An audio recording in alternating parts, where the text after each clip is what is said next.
बहुत समय पहले एक छोटे से गांव में एक बेहद गरीब महिला रहती थी। एक दिन उसने एक सुंदर से बालक को जन्म दिया।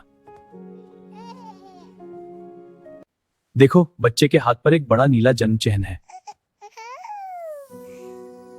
यह निशान बहुत शुभ होता है और ऐसा बच्चा बहुत भाग्यशाली होता है।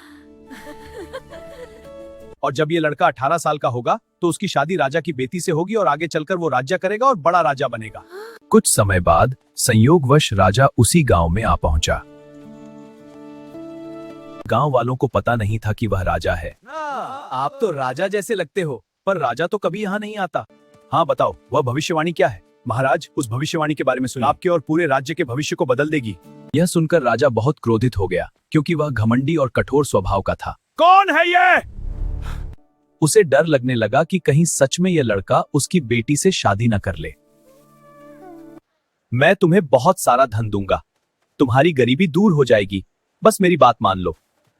बहुत मना करने के बाद मजबूरी में उस माँ ने अपना बच्चा राजा को सौंप दिया। मुझे ये करना होगा। शांत रहो मेरे बच्चे, तुम्हें भाग्य पर छोड़ता हूँ। यह सोचकर कि बच्चा मर जाएगा, लेकिन कहते हैं ना, जिसे भगवान बचाना चाहता है उसे कोई मार नहीं सकता। वही हुआ। वह बक्सा नदी में बहते बहते एक जल चक्की के पास अटक गया। वहां काम करने वाले नौकर ने उसे देखा और खोलकर पाया कि उसमें एक बच्चा है।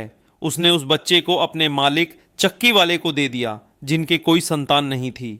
चक्की वाले दंपति ने उस बच्चे को अपने बेटे की तरह प्यार से पाला। समय के साथ वह लड़का बहुत सुंदर और तेजस्वी बन गया। सालों बाद राजा फिर उसी रास्ते से गुजरा और उस युवक को देखा। वह समझ गया कि यही वही बच्चा है जिसे उसने मारने की कोशिश की थी। राजा ने फिर एक साजिश रची। उसने उस लड़के को रानी के नाम एक पत्र देकर महल भेजा। उस पत्र में लिखा था कि जैसे ही लड़का पहुंचे उसे मार दिया जाए। रास्ते में लड़का जंगल में भटक गया और एक झोपड़ी में रुका, जो डाकुओं का अड्डा था। डाकुओं के सरदार ने पत्र पढ़ा और उसे फाड़कर नया पत्र लिख दिया, जिसमें रानी को आदेश था कि लड़के की शादी राजकुमारी से कर दी जाए। महल पहुंचकर रानी ने वही पत्र पढ़ा और राजा की मुहर देखकर उस पर विश्वास कर लिया। अगले ही दिन राजकुमारी और उस लड़के का विवाह हो गया। जब राजा वापस आया और उसे सच्चाई पता चली तो वह आग बबूला हो गया। फिर भी उसने आखिरी चाल चली और कहा, अगर तुम्हें मेरा दामाद बनना है तो शैतान के 3 सुनहरे बाल लाकर दिखाओ। राजा को पूरा भरोसा था कि लड़का इस काम में मर जाएगा, लेकिन लड़के ने अपनी किस्मत पर भरोसा रखा और निकल पड़ा, क्योंकि उसके पास हार मानने के अलावा कोई और रास्ता ही नहीं था।